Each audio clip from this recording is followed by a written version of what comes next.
10 नवंबर की शाम 6:52 पर दिल्ली के दिल में दहशत फैल गई जब लाल किला मेट्रो स्टेशन के गेट नंबर 1 के ठीक सामने खड़ी एक सफेद रंग की I-20 कार में जोरदार धमाका हुआ।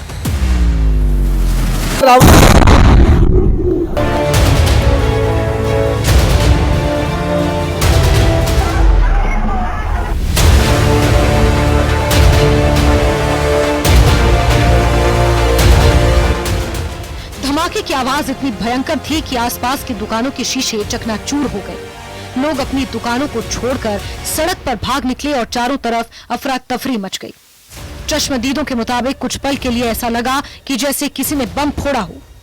धुआं, चीखे, मलबे में घायल लोग पड़े मिले। शुरुआती घंटों में 9 लोगों की मौत की पुष्टि हुई, जो बढ़ते बढ़ते आंकड़ा 13 पहुंच गया, जबकि 24 लोग गंभीर रूप से जख्मी हुए, जिन्हें तुरंत LNJP अस्पताल पहुंचाया गया। बाद में जैसे ही जांच आगे बढ़ी तो इसे एक आतंकी हमला करार दिया गया। घटना की सूचना मिलते ही गृह मंत्री अमित शाह ने अगले दिन 11 नवंबर की सुबह और शाम 2 दौर की हाई लेवल मीटिंग बुलाई, जिसमें दिल्ली पुलिस, NIA और IB के शीर्ष अधिकारी मौजूद रहे। जम्मू कश्मीर से कुछ अधिकारी ऑनलाइन जुड़े।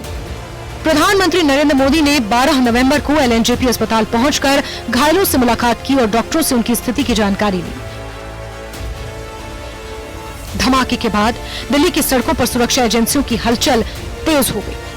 NIA, IB और दिल्ली पुलिस की टीमें लगातार सबूत जुटाने और सुरागों को जोड़ने में जुटी रहीं। धमाके की गंभीरता को देखते हुए गृह मंत्रालय ने जांच आधिकारिक तौर पर NIA को सौंप दी और देश की सबसे बड़ी जांच एजेंसियों ने इस धमाके की गुत्थी सुलझाने के लिए मोर्चा संभाल लिया।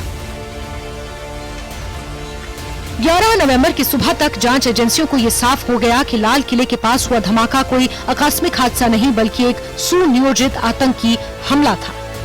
शुरुआती जांच में सामने आया कि फरीदाबाद की अल फलाह यूनिवर्सिटी से जुड़े कुछ डॉक्टर्स इस साजिश के केंद्र में थे, जिसमें doctor Adil, doctor Muzammil, doctor Umar और लखनऊ की डॉक्टर शाहीन सईद के नाम प्रमुख रूप से सामने आए। इन सभी पर शक था कि इन्होंने ही धमाके की पूरी प्लानिंग की, विस्फोटक सामग्री जुटाई, नेटवर्क को संचालित किया। इसी सुराग के बाद जांच एजेंसियों ने जम्मू कश्मीर पुलिस की मदद से कश्मीर घाटी में भी बड़े पैमाने पर कार्रवाई शुरू की।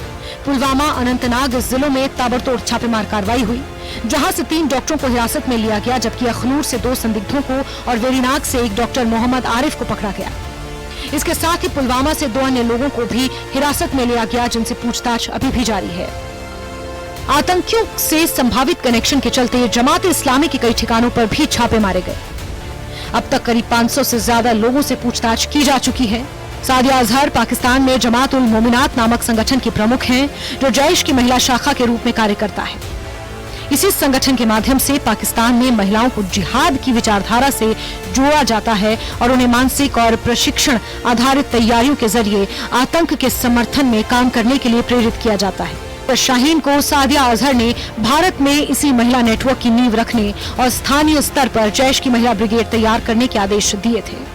12 नवंबर को NIA और हरियाणा पुलिस की टीम ने फरीदाबाद में अल फलाह यूनिवर्सिटी और आसपास के इलाकों में बड़े पैमाने पर छापेमार कार्रवाई की, जहां से कई गाड़ियों की तलाश पुलिस को थी।